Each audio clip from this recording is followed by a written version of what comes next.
पान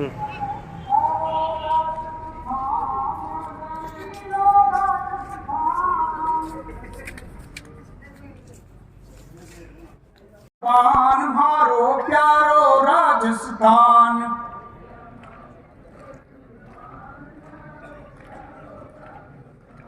प्यारो राजस्थान, रंगीलो राजस्थान,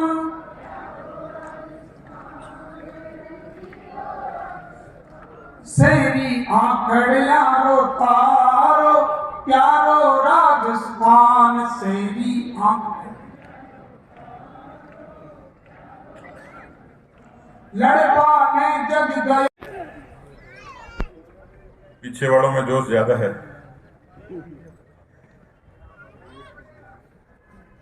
हाँ, बढ़ेंगे ही, कौन रोक सकता है। आज इस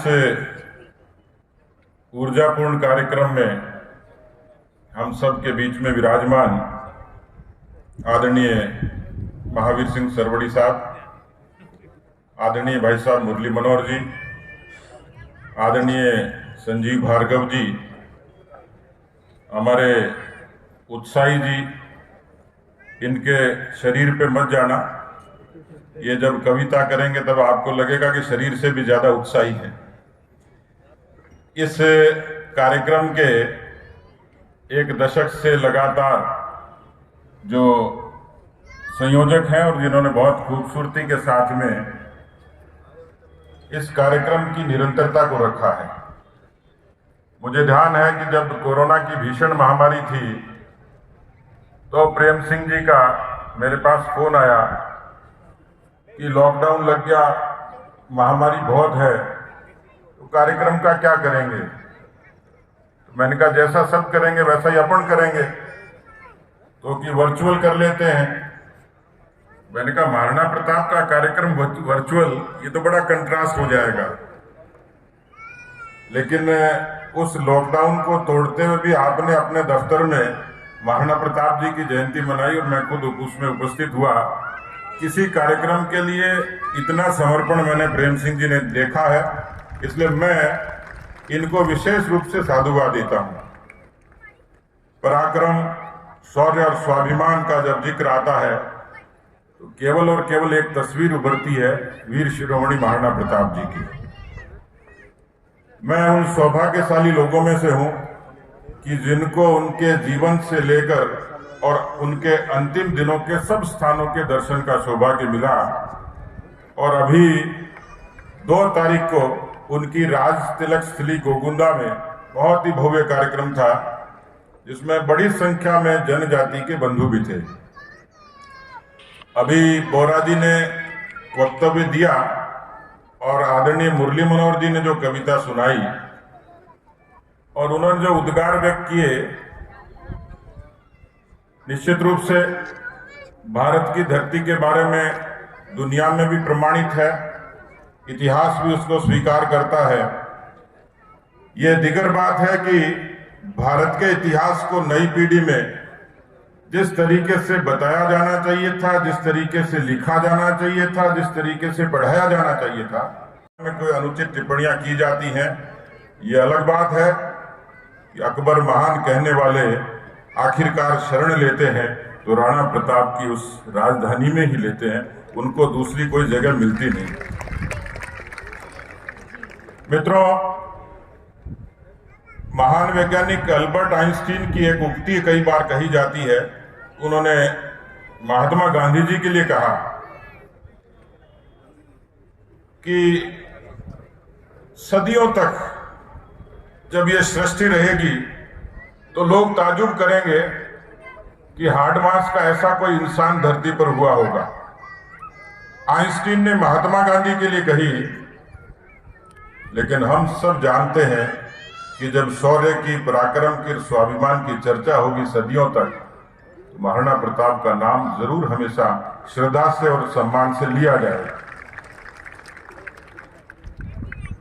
अभी मैं बोहरा जी को पगड़ी पहना रहा था तो मैंने कहा कि क्षत्रिय की पगड़ी किसान के हाथ और विप्र के माथे पर। तो महावीर सिंह जी ने कहा कि क्षत्रिय किसान से अलग नहीं और किसान क्षत्रिय से अलग नहीं है। मैं आपकी बात से बिल्कुल इत्तेफाक रखता हूं,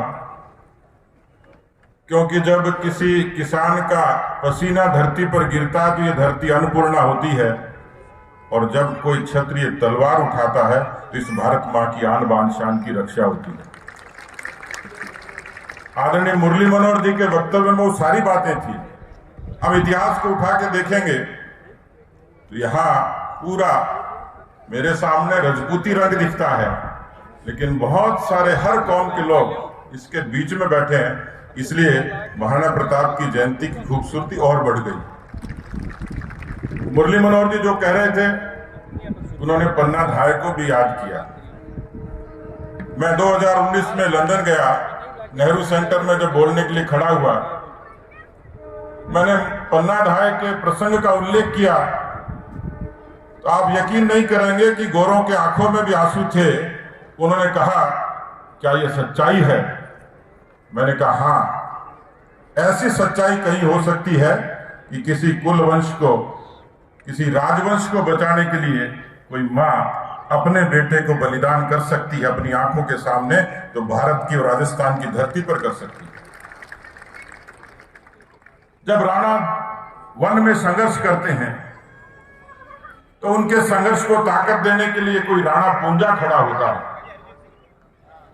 और जब संसाधन की जरूरत होती है तो कोई भामाशाह आकर खड़े हो जाते हैं और अपना पूंजी का पूरा समर्पण कर देते हैं। दुनिया और भारत के इतिहास में कोई प्राणी जिनको जानवर कहा जाता है, वो भी शहादत की मिसाल बन जाता है। वो चेतक जो राणा प्रताप के साथ में उसी श्रद्धा और सम्मान से याद किया जाता है, तो इतिहास क्यों नहीं जोरदार होगा, इतिहास क्यों नहीं सुनहरा होगा, इतिहास क्यों नहीं काबिल होगा। और इसलिए मैं समझता हूं कि पुरखे तो सबके होते हैं, उनकी स्मृतियां भी होती हैं, उनका इतिहास भी होता है, लेकिन उसकी निरंतरता, उनकी स्मृति को संरक्षण करने की जीवटता और उतना ही खूबसूरत प्रबंधन और उतना ही खूबसूरत नई पीढ़ी के लिए प्रबोधन, इसके लिए तो मैं वास्तव में मैं खुद साक्षी हूं। भाई प्रेम सिंह जी को मैं जितना कहूं उतना ही साधुवाद कि महाराणा प्रताप जी को राजधानी में उनकी स्मृति को उन्होंने बहुत खूबी से जीवंत किया है। और मैं देखता हूं बहुत सारे लोग लगातार, बहुत बड़ी संख्या में वो लोग हैं जिनको मैं अक्सर पिछले 10 सालों से मैं भी देखता हूं। मित्रों, ये सहूलियत का और सुविधा का समय भी है, ये मान और सम्मान का समय भी है, लेकिन ये चुनौतियों का समय भी है। और ये चुनौतियां किसी आक्रमण की नहीं, ये चुनौतियां संस्कारों पर आक्रमण की हैं, उस पर हमले की हैं।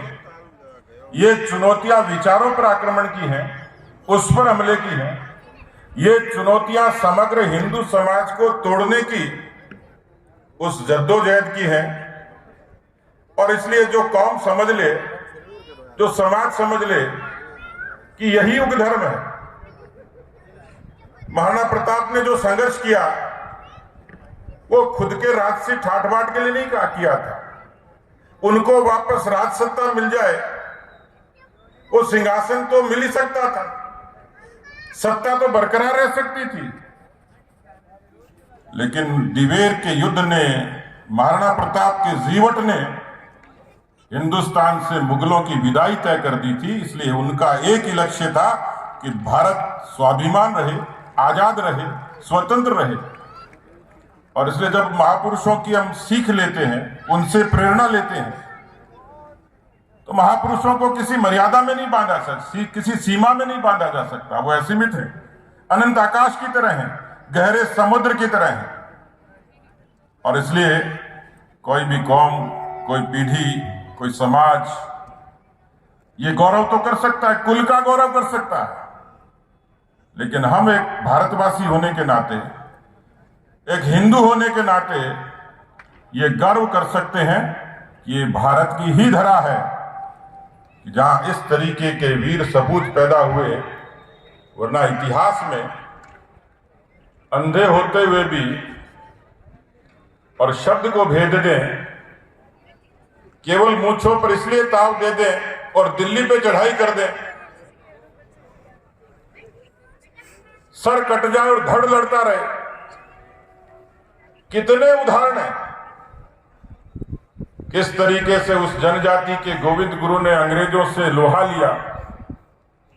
कोई कालीबाई भील जो अनपढ़ बच्ची थी, बालिका थी, वो भील समाज की बालिका ने भी अंग्रेजों से जंग लड़ने के लिए अपने जीवन की आहुति दे दी। कितने नाम और अनाम लोग हैं, और इसलिए हम सब सौभाग्यशाली हैं कि हम आजादी के बाद 75 वर्षों की खुली सांस जब ले रहे हैं, तो उसमें मुगलों से लेकर अंग्रेजों तक के संघर्ष में जिन लोगों ने, किसी ने तलवार उठाई, किसी ने तीर कमान से किया और किसी ने अपने लहू से इस भारत मां की रक्षा की। इसलिए जो विचार की चुनौतियां हैं उन लोगों से हैं जो अकबर को महान बताते हैं, जो लाल चौक पर यह चुनौती देते हैं कि यहां तिरंगा नहीं फहराया जाएगा। लेकिन मित्रों, जब नेतृत्व सबल और सक्षम होता है, राणा प्रताप का नेतृत्व सक्षम था, समर्पित था, देश के लिए निष्ठा और स्वाभिमान के लिए पूरी ताकत से जुटे थे।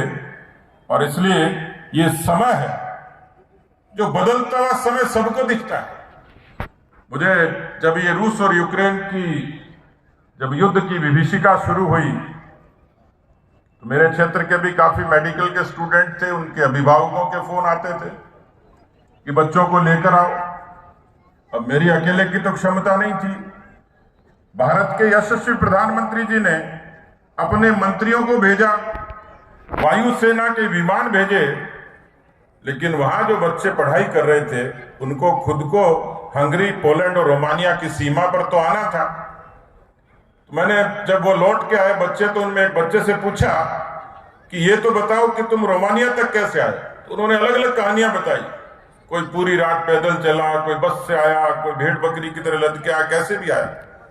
लेकिन मैंने कहा तुम उस बंकर से कैसे निकले और सुरक्षित कैसे रहे। तो उन्होंने कहा कि हमने एक कपड़े के टुकड़े पर तिरंगा पेंट किया और उस तिरंगे को लेकर जब सड़क पर निकले तो एक चमत्कार देखा कि रूस की बमबारी बंद हो गई, यूक्रेन की गोलीबारी बंद हो गई। उस तिरंगे को दोनों सेनाओं ने सम्मान दिया और हमारे विद्यार्थी सुरक्षित यहां तक पहुंच गए। मित्रों, ये देश के स्वाभिमान का, साख का और नेतृत्व की सक्षमता का परिचायक है। और इसलिए देश का योग्य नेतृत्व बुनियादी समस्याओं के समाधान से लेकर हमारी आस्था के प्रतीक आराध्य भगवान राम के, जिनका 500 वर्षों का संघर्ष था, लाखों लोग बलिदान हो गए, लेकिन नेतृत्व महाराणा प्रताप सरीखा होता है, स्वाभिमानी होता है, पराक्रमी होता है। तो आज भगवान राम की अयोध्या की उस पावन पवित्र भूमि पर भगवान राम का भी महिमा मंडन इज्जत और सम्मान के साथ हुआ। मैं आप सब लोगों को, क्योंकि देख रहा हूं कि ये सब वो लोग हैं जो समग्र समाज को समर्पित हैं, जो देश के लिए निष्ठा से खड़े हैं कि कोई भी परिस्थिति होगी हम विचार के साथ खड़े हैं, संगठन के साथ खड़े हैं और राणा प्रताप सरीखे महापुरुषों की स्मृतियों के साथ खड़े हैं। बहुत बहुत धन्यवाद। जय हिंद, जय भारत।